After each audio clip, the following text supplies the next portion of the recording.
إن الحمد لله نحمده ونستعينه ونستغفره ونعوذ به من شرور أنفسنا ومن سيئات أعمالنا من يهد الله فلا مضل له ومن يضلل فلا هادي له أشهد أن لا إله إلا الله وحده لا شريك له وأشهد أن محمدا عبده ورسوله والصلاة والسلام على نبينا محمد وعلى آله وصحبه أجمعين أما بعد قال الله تعالى في القرآن الكريم يا أيها الذين آمنوا اتقوا الله حق تقاته ولا تموتن إلا وأنتم مسلمون يا أيها الناس اتقوا ربكم الذي خلقكم من نفس واحدة وخلق منها زوجها وبث منهما رجالا كثيرا ونساء واتقوا الله الذي تساءلون به والأرحام إن الله كان عليكم رقيبا يا أيها الذين آمنوا اتقوا الله وقولوا قولا سديدا يصلح لكم أعمالكم ويغفر لكم ذنوبكم ومن يطع الله ورسوله فقد فاز فوزا عظيما عباد الله أوصيكم ونفسي بتقوى الله فقد فاز المتقون Ma'asyiral muslimin, jamaah Jum'ah Masjid Al-Itqan Pare yang senantiasa Allah muliakan.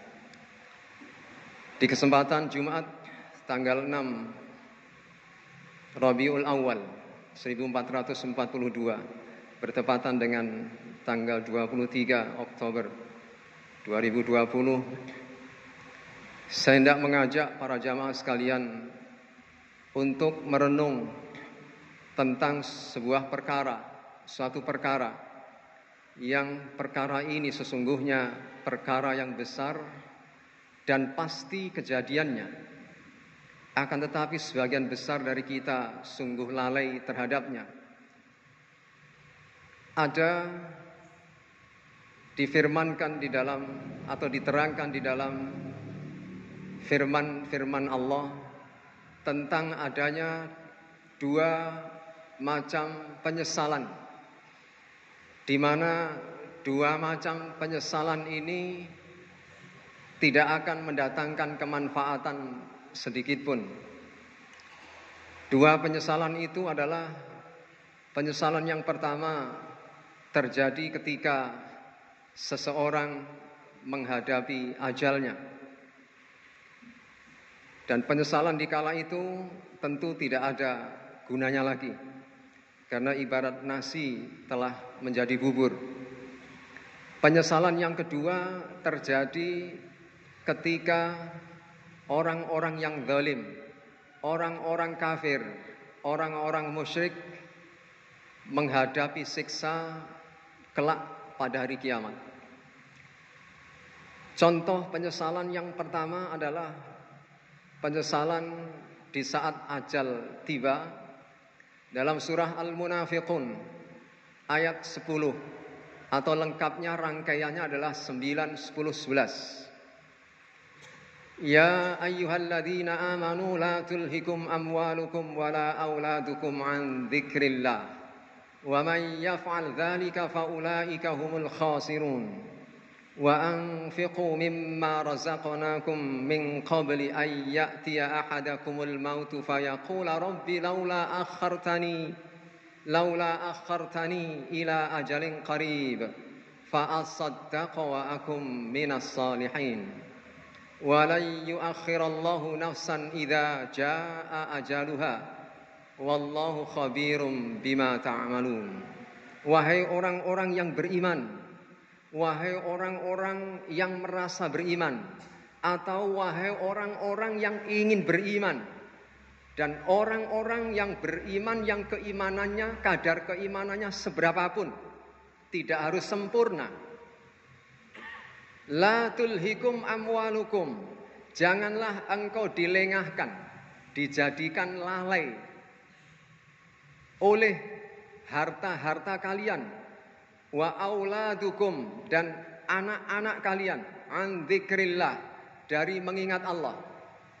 Maka barang siapa yang melakukan perbuatan itu, yakni dilalaikan oleh harta kekayaan dan anak-anaknya dari mengingat Allah, faulaika humul khasirun, maka mereka itu adalah orang-orang yang rugi dengan kerugian yang mantap. Karena disebutkan di dalam ayat ini al-khasirun, bukan alladzina khasiru, bukan sekedar orang-orang yang merugi dengan menggunakan kata kerja merugi, tetapi rugi. Al-khasirun artinya orang yang sifatnya adalah selalu rugi, sifatnya telah menempel, yakni sifat ruginya telah menyatu dengan dirinya. Artinya kerugiannya pasti. Siapa mereka? Orang-orang yang dilalaikan dari mengingat Allah oleh harta kekayaan dan anak-anaknya. Wa anfiqu, maka oleh sebab itu Allah memerintahkan kepada orang-orang yang beriman atau yang merasa beriman ini tadi agar menginfakkan, membelanjakan. Makna berinfak adalah membelanjakan. Tidak hanya mensedekahkan, tetapi menginfakkan, membelanjakan untuk keperluan-keperluan pokok, kebutuhan pokok, termasuk juga untuk sedekah dan lain sebagainya. Wa anfiqu mimma razaqnakum, yang diinfakkan adalah sebagian saja dari apa yang telah kami rizkikan kepada kalian. Min qabli ayyatiya ahadakumul maut, sebelum diberlakukan oleh Allah masa, yakni datangnya ajal. Kalau sudah ajal akan tiba, maka seseorang itu akan mengatakan, qala rabbi laula akhartani, Tuhanku sekiranya engkau berkenan menangguhkan, ila ajalin qarib, menangguhkan masa kematianku sampai waktu yang dekat, fa asaddaqa, tentu aku akan bersedekah, wa akum minas salihin, dan aku akan termasuk orang-orang yang saleh. Tetapi sayangnya firman Allah dan ketetapan Allah yang di ayat terakhir itu disebutkan, wala yu'akhirallahu nafsan, sekali-kali Allah tidak akan mengakhirkan sebentar pun, sesaat pun, apabila telah datang masa ajal seseorang di antara kalian. Wallahu khabirum bima ta'malun, dan Allah Maha mengetahui, Maha teliti terhadap apa yang kalian perbuat. Ma'asyiral muslimin, jamaah Jumat yang senantiasa Allah muliakan. Di dalam sebuah riwayat,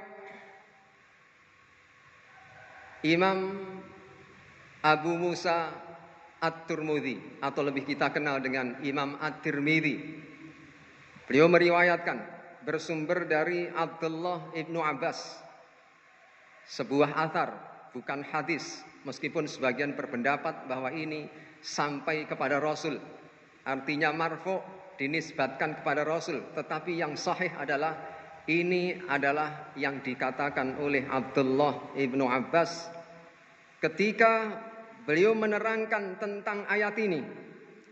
Beliau mengatakan demikian, barang siapa yang mempunyai harta yang cukup untuk menghantarkannya sampai ke tempat suci guna menunaikan ibadah haji, atau mempunyai harta yang telah wajib dizakati lalu dia tidak mengerjakannya, niscaya dia akan meminta untuk dikembalikan hidup di dunia lagi di saat menjelang kematiannya. Maka ketika itu ada seorang lelaki yang berdiri memprotes apa yang dikatakan oleh Abdullah ibnu Abbas ini. Hei Ibnu Abbas, bertakwalah kepada Allah, karena sesungguhnya orang yang meminta untuk dikembalikan ke dunia itu hanyalah orang-orang kafir. Maka Abdullah ibnu Abbas kemudian merespon apa yang diprotes oleh seorang lelaki yang berdiri dan mengatakan demikian tadi dengan menjawab, aku akan membacakan kepadamu hal yang menerangkannya dari kitabullah. Maka kemudian Abdullah ibnu Abbas membacakan ayat 9, 10, 11 surah Al-Munafiqun itu. Lalu orang tersebut menanyakan kemudian kepada Abdullah ibnu Abbas, berapakah jumlah harta yang wajib dizakati? Ibnu Abbas menjawab, apabila telah mencapai jumlah 200 dirham dan selebihnya. Lelaki itu kemudian bertanya lagi, lalu apakah yang mewajibkan seseorang harus menunaikan ibadah haji? Ibnu Abbas menjawab, bila telah mempunyai bekal dan kendaraan. Imam At-Tirmidzi menhasankan hadis ini atau athar ini. Ma'asyiral muslimin, jamaah Jum'ah yang berbahagia. Di dalam 3 ayat ini atau 1 ayat, yakni ayat yang ke-10, sangat jelas bahwa kelak orang-orang yang beriman pun akan mengalami penyesalan. Bukan hanya orang-orang kafir.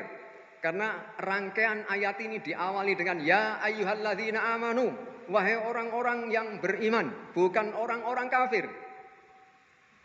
Perintah Allah, anfiqu, sebelum datangnya kematian, anfiqu.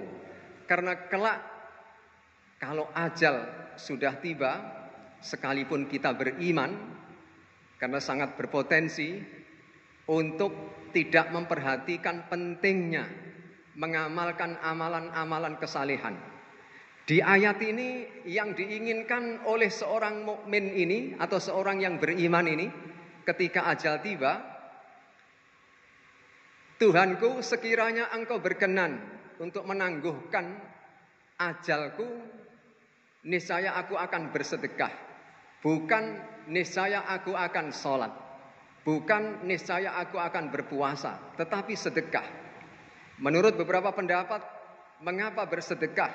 Karena sedekah sebagaimana dimaklumi oleh banyak orang berdasarkan beberapa riwayat, sedekah itu pahalanya dilipat gandakan. Bisa jadi orang sholat hanya mendapat pahala sholatnya, orang puasa hanya mendapat pahala puasanya. Tetapi orang bersedekah, apabila sedekah tepat sasaran, maka dia di samping mendapat pahala sedekah, maka akan mendapatkan pahala sholat, pahala puasa, pahala yang lain-lainnya. Apabila orang-orang yang memanfaatkan sedekah itu adalah orang-orang soleh, orang-orang yang selalu melaksanakan sholat, melaksanakan puasa, dan melaksanakan jihad dan lain sebagainya. Oleh sebab itu, sedekah mewakili amal-amal kebajikan. Artinya bahwa setiap orang yang beriman, yang diberi kesempatan untuk melakukan kebajikan selama dia hidup di dunia ini, dan dia tidak memanfaatkannya, tidak mengamalkannya, padahal dia mempunyai kemampuan untuk mengamalkannya, sudah pasti, sudah bisa dipastikan bahwa kelak menjelang ajal, orang ini akan mengalami penyesalan yang luar biasa hingga dia mengatakan, Rabbi laula akhartani ila ajalin qarib fa asaddaqa wa akum minas salihin. Akan mengatakan, Tuhanku, sekiranya Engkau berkenan menangguhkan masa ajalku, tentu aku akan bersedekah dan aku akan termasuk ke dalam kelompoknya orang-orang yang saleh. Ma'asyiral muslimin, jamaah Jum'ah yang berbahagia. Salah satu contoh adalah yang termuat di dalam ayat yang telah saya bacakan ini. Dan masih banyak contoh-contoh yang lain. Tentu jika orang-orang kafir, ini tadi adalah orang yang beriman, tentu yang dialami oleh orang kafir lebih dahsyat lagi. Contoh dalam surah Yunus ayat 90 yang terjemahannya begini. Maka tatkala mereka melihat adab kami, mereka berkata, kami beriman hanya kepada Allah saja, dan kami kafir kepada sembahan-sembahan yang telah kami mempersekutukannya dengan Allah. Maka iman mereka tiada berguna bagi mereka tatkala mereka telah melihat siksa kami. Itulah sunnah Allah yang telah berlaku terhadap hamba-hambanya, dan di waktu itu binasalah orang-orang kafir. Maaf, saya keliru menyebutkan surah. Ini surah Al-Mu'min atau nama lainnya adalah Ghafir. Ayat 84-85. Sedang di dalam surah Yunus ayat 90 senada dengan ini, yakni apa yang dialami oleh Fir'aun ketika Fir'aun hampir atau mengalami hampir tenggelam.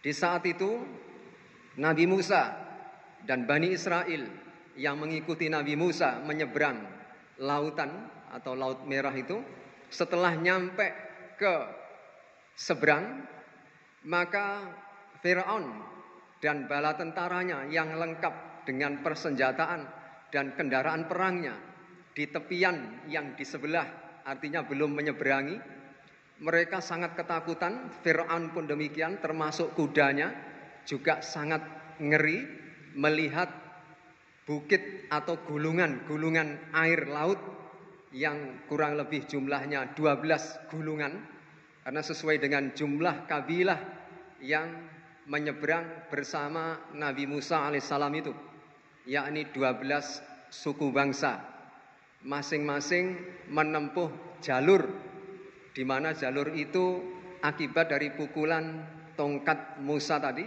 maka menjadi 12 lajur, dan Allah memerintahkan angin untuk mengeringkan masing-masing jalur itu sehingga mudah untuk dilalui.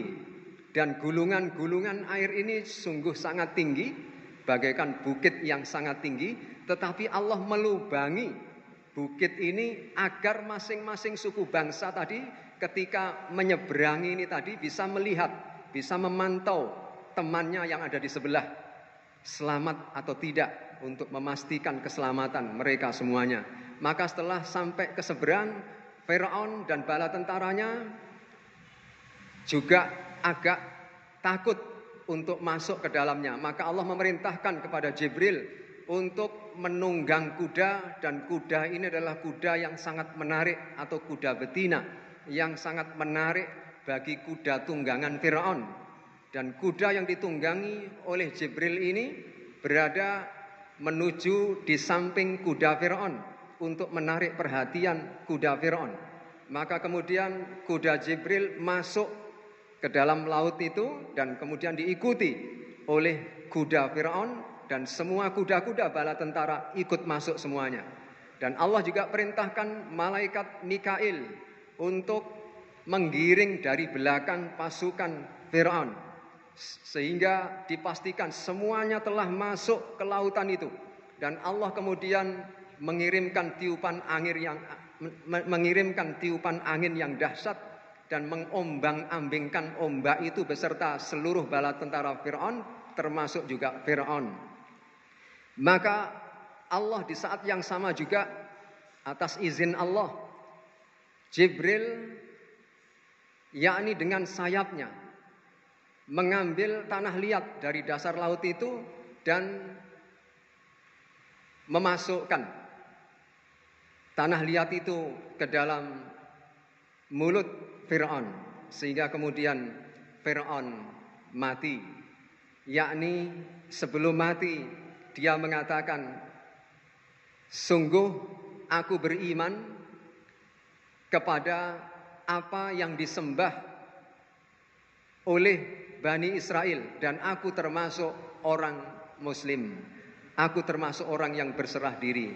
Tetapi keimanan yang demikian, sebagaimana yang telah saya bacakan tadi, yakni surah Al-Mu'min atau Ghafir ayat 84-85, Allah berfirman di situ bahwa maka iman mereka tidak berguna bagi mereka tatkala mereka telah melihat siksa kami.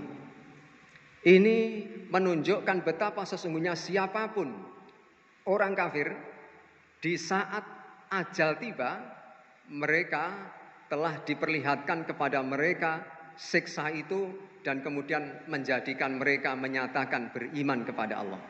Tetapi keberimanan di saat itu sudah tidak ada gunanya lagi. Demikian pula ayat-ayat yang menerangkan tentang penyesalan yang dialami oleh orang-orang zalim, orang-orang kafir, orang-orang musyrik kelak di alam akhirat atau pada hari kiamat nanti. Banyak sekali ayat-ayat yang menjelaskan soal ini. Ma'asyiral muslimin, jamaah Jumat yang berbahagia. Mudah-mudahan kita termasuk hamba-hamba Allah, sekalipun kita seorang yang beriman, tetapi hendaknya dengan kita mengetahui informasi ini, berita yang tidak diragukan keakuratannya ini, kesahihannya ini, tentu mendorong kita untuk mari kesempatan sekecil apapun selama kita masih diberi hidup, diberi umur, mari kita manfaatkan, kita amalkan amalan-amalan kebajikan itu dalam rangka untuk menghindarkan diri dari mengalami penyesalan di masa ajal kelak. Amin ya rabbal alamin. Ibadallah, barakallahu li wa lakum fil Qur'anil azim wa nafa'ani wa iyyakum bima fihi minal ayati wa dzikril hakim. Aqulu qawli hadza astaghfirullah li wa lakum wa li jami'il muslimin innahu huwal ghafurur rahim.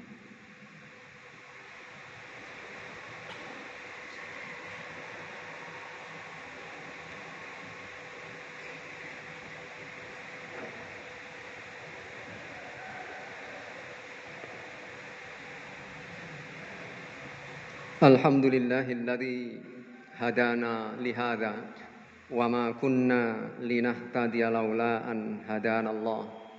Laqad ja'at rusulu rabbina bil haqq.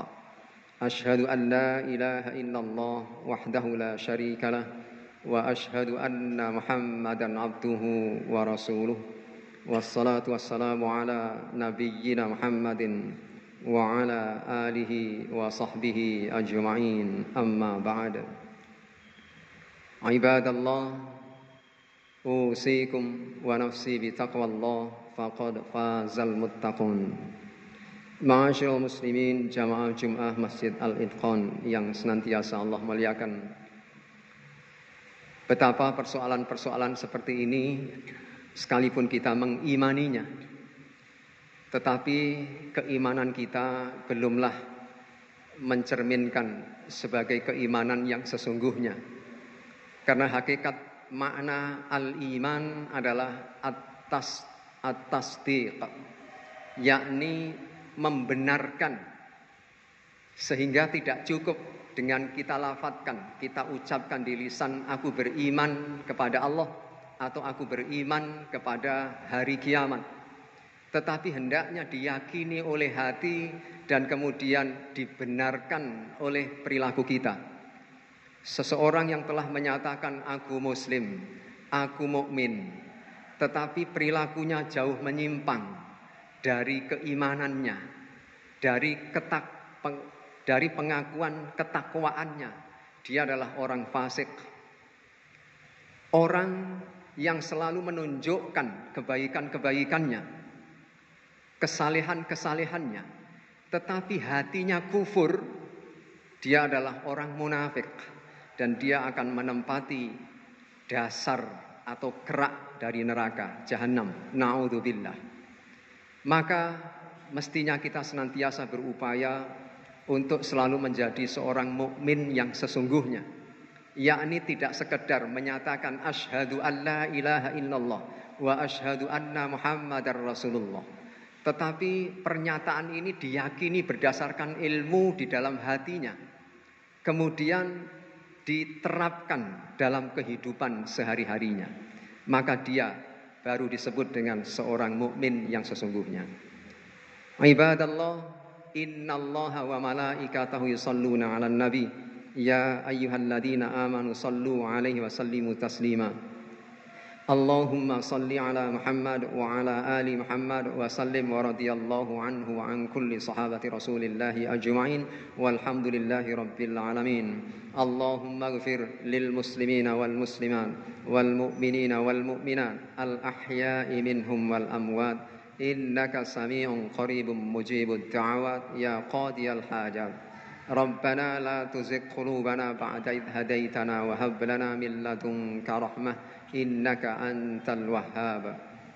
اللهم ادفع عنا البلاء والوباء والغلاء والفحشاء والمنكر والمحن والفتن ما ظهر منها وما بطن من بلدنا إندونيسيا هذا خاصة ومن بلدان المسلمين عامة إنك على كل شيء قدير.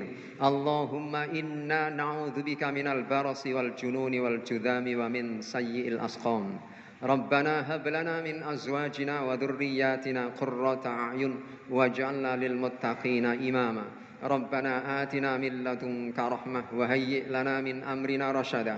ربنا آتنا في الدنيا حسنة وفي الآخرة حسنة وقنا عذاب النار. سبحان ربك رب العزة عما يصفون وسلام على المرسلين والحمد لله رب العالمين. عباد الله إن الله يأمر بالعدل والإحسان وإيتاء ذي القربى وينهى عن الفحشاء والمنكر والبغي يعظكم لعلكم تذكرون ولذكر الله أكبر.